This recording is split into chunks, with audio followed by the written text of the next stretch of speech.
It always fails when you get to where the rubber meets the road, and people have to make individual, look people in the eye choices and stay consistent with a grand plan.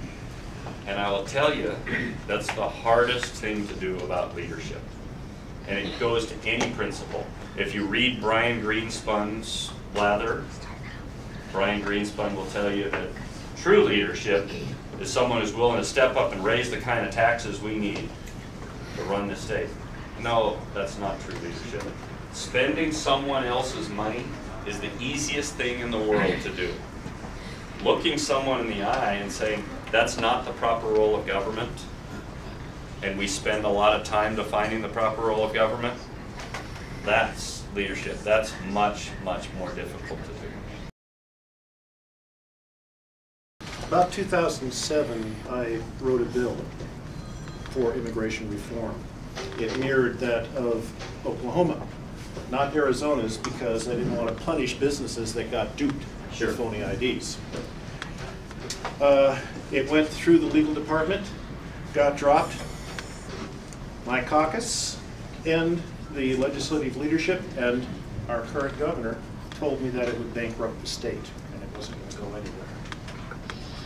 The reason they said it would bankrupt the state is because... I'm dying to hear this.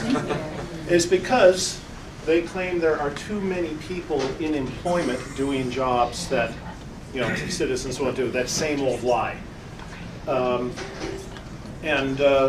The reason why UMC has the problem they have, I had this conversation with both the lobbyists and the directors and the board of UMC. It's a gray area. They're not sure if they're in their rights to say no.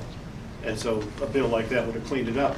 If it came to your office, you're sitting in a lovely antique desk, would you sign it? Oh, absolutely. That's what we need to have. That makes you different from every single Republican running right now.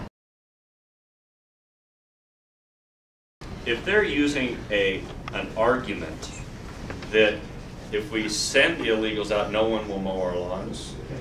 Oh, come on. Give me a blessed break. Yeah, you know, the reality is, my son will mow their lawns. You need a job. You got a car? Yeah, that's him right there. Yeah. How many kids do you see at the end of the checkout counter? You know, Yeah. gladly bagging groceries. You know, Absolutely. That is not a reason.